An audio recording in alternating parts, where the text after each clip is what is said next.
Hello everyone, welcome to Voice of Russia for you, and today I'm going to continue my series of stories about the life in the former Soviet Union. Today I'm going to tell you about how it used to be in the former Soviet Union in terms of food supply and other stuff in general. So let's start with groceries. We all know that groceries is the main stuff people need to sustain their life, and as far as I remember from what I heard from my parents and my grandparents, in the 1950s and 1960s this situation was pretty well. In other words, the store shelves were full of different stuff, and people could go over to any store and buy whatever they needed. What goes for the 1970s, I can remember the situation by myself because I was a kid, and I remember as my mom would take me over to some grocery stores, and I saw this situation with my own eyes, and as far as I remember, there were enough of different stuff on the shelves. For example, I remember that there were always a lot of cakes, different kinds of bread, some, at least boiled sausage always was represented, butter, cheese, different different kinds of grain, porridges, some sauces, so everything, mayonnaise, so everything was, as far as I remember, well enough, so you can buy anything you needed. You could buy anything you needed. So it was in the 1970s, but starting the middle of the 1980s, the situation started to worsen, and during this period of time, from the middle of the 1980s and forth, I remember that people just couldn't go over to a supermarket, and people couldn't go to a grocery store and buy whatever they needed, because the shelves were, so it started like this. We started to see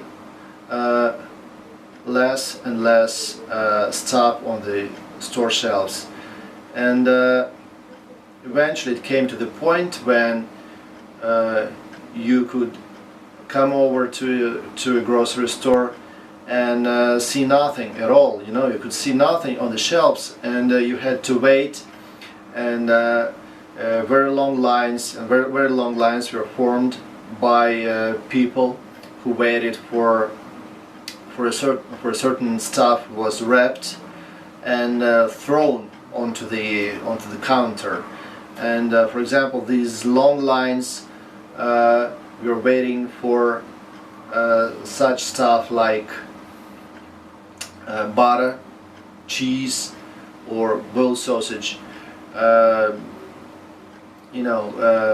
don't tell you anything about the normal sausage, about the stewed sausage, because it always was, as far as I remember, it always was in a deficit. So this crowd of people waited for the stuff to be wrapped up and thrown onto the shelf. And when this stuff, for example, when this cheese was thrown onto the shelf, onto the counter, this crowd of people would rush towards this counter, and people were elbowing each other. They were fighting in order to get a better lump of cheese or boiled sausage or butter, for example. So Of course, when I try to remember the situation these days, of course, it seems to me absolutely horrible, you know, because these days it's very difficult to picture such a situation when there is abundance of groceries in the stores in the Russian Federation. By the end of 1980s, the situation became absolutely horrible. You know, you couldn't find anything on the shelves, on the store shelves, and such stuff like cigarettes, alcohol was absolutely absent. So you couldn't find it at all, and those people who smoked, they you know, they would buy some tobacco and wrap it up into the newspaper's paper. So and smoked these handmade cigarettes. Since people couldn't get anything like alcohol, like vodka or wine or something, some people made their homemade vodka, which is called in Russian samagon. It's made it's made out of special handmade wine, so which is called in Russian braga. So people would put certain, you know, sometimes it was jam, or sometimes it was some other stuff. They put some sugar, some yeast, and they put this can in some dark room, in some dark place, and waited for a while until the spirit was formed. And after that, they used this this liquid in order to made with use of a special device to make this handmade vodka. So and so I just told you about the situation with groceries, and what goes for what goes for clothing, or for example, you know, these days we can go over to any store and buy a jeans jacket, jeans pants, anything. You know, back then it was impossible to go over somewhere and buy this stuff. It was in a high deficit, and moreover, if you, for example, if you wanted to buy some stuff that was bearing some prominent labels like Levi's, Rifle, and something like that, you had only one option. You had to turn to the special people that made their illegal business.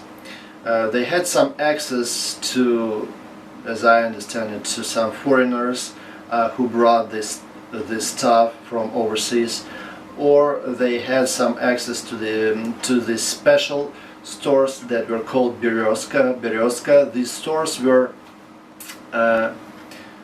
designated for those Soviet people who had worked abroad, and they could buy this foreign stuff for the foreign currency, and these stores were closed, and only those who had worked in the only those who had worked outside the Soviet Union could come over to this store and buy some foreign product.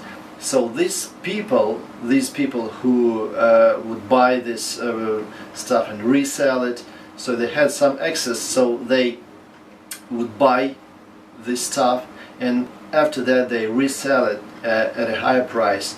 It was absolutely illegal. These people were prosecuted by the police, and if they were caught, normally they were put to jail, unless they had some special relationships with policemen. So because corruption existed, but as far as I remember, it wasn't at a very high level. So in most cases, these guys went to prison for this activity. So what else can I tell you about it? So, and yeah, also, it's but sometimes you could go to some store and buy normal sneakers, sport training suit like Adidas or something like that, but it was